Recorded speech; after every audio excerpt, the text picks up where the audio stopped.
Hello అందరికీ ఈ వీడియోలో బోండాలు ఎలా వేసుకోవాలో చూపించబోతున్నాను. బోండాకి కావాల్సిన పిండి అయితే మనకి మైదం పిండి తీసుకున్నాను. ఇక్కడ దీంట్లో నేను జీలకర్ర, కొద్దిగా జీలకర్ర ఆయిల్ వేసాను. కొద్దిగా కావాల్సిన వాళ్ళు చక్కెర కూడా వేసుకోవచ్చు. దానికి చక్కెర వేసుకుంటే ఏంటంటే మనకు బోండా అనేది చాలా సువాసన వస్తుంది, చాలా మధురమైన స్మెల్ వస్తుంది అనమాట. ఆ స్మెల్ కోసమే మనం చక్కెర అనేది యూజ్ చేసుకోవాలి. అదే కాకుండా కొద్దిగా ఆయిల్ వేసుకోవాలి, ఒక 2-3 స్పూన్స్ వేసుకుంటే సరిపోతుంది. అంతేకాకుండా పెరుగు యాడ్ చేసుకోవాలి. ఈ పెరుగుతో ఏంటంటే మనకి పిండి అనేది పులుస్తుంది, మంచిగా పులిస్తేనే మనకు బోండాలు అనేది వస్తాయి. సో ఇక్కడ కావాల్సిన అంటే పిండికి తగ్గట్టుగానే మనం అన్నీ యాడ్ చేసుకోవాలి. ఒక్కొక్కరు ఒక్కొక్క విధంగా, అంటే ఒక 1/2 kg తీసుకుంటే దాని తగ్గట్టుగానే మనం పెరుగు తీసుకోవాలి. పెరుగు తీసుకొని కొద్దిగా దీంట్లో కొన్ని వాటర్ యాడ్ చేస్తూ పిండి అనేది ఇలా కలుపుకోవాలన్నమాట. నేను పిండిని పైకి కిందికి అంటున్నాను. ఈ విధంగా కలుపుకుంటే ఏంటంటే మనకు బోండా అనేది చాలా సాఫ్ట్గా వస్తుంది అండ్ పిండి కూడా చాలా మంచిగా పులుస్తుంది అనమాట. దాన్ని బట్టే బోండా చేసే విధానం కూడా చాలా రౌండ్గా మంచిగా వస్తాయి అన్నమాట. మనం కలిపే విధానంలోనే బోండా అనేది ఎలా వస్తుందనేది ఇంపార్టెంట్. నేను ఇలా కలుపుతూ పైకి కిందికి అంటున్నాను కదా, దానివల్లనే మనకు పిండి అనేది సాఫ్ట్గా తయారవుతుంది. ఒక 10 నిమిషాల పాటు మన పిండి అనేది ఇలా కలుపుతూనే ఉండాలి. మనకు సాఫ్ట్ అని వచ్చింది, ఓకే ఇది సాఫ్ట్ అనే అంతవరకు అయితే మనం పిండిని కలుపుతూనే ఉండాలి. అంతవరకు అయితే కలపకుండా అలా వదిలేసే మట్టుకైతే లోపల పిండిగా ఉండిపోతుంది. మనం ఎప్పుడైతే బోండా వేస్తామో అప్పుడు అది లోపల పిండి అనేది తయారైపోతుంది. ఇలా మనము విడివిడిగా పిండి అనేది లూజ్గా చేసుకొని, అంటే మనకు కావాల్సినంత లూజ్ మాత్రమే చేసుకోవాలి. అతి లూజ్గా చేసుకుంటే మాత్రం బోండా అనేది ఖరాబ్ అయిపోతుంది.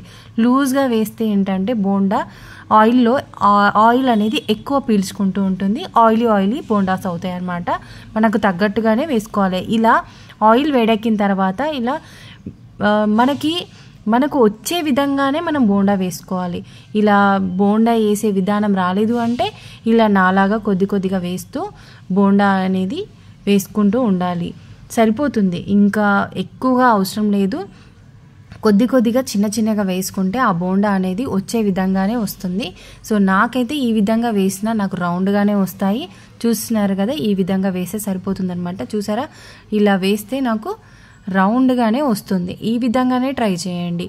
మీరు బోండా వేసే విధానం ఇంకా ఒక్కొక్కలాగా వేస్తారు. అలా రాలేదు అంటే ఇలానే ట్రై చేయండి, సరిపోతుంది. మనకు బోండా అనేది చాలా సాఫ్ట్గా వస్తుంది. తప్పకుండా ట్రై చేయండి.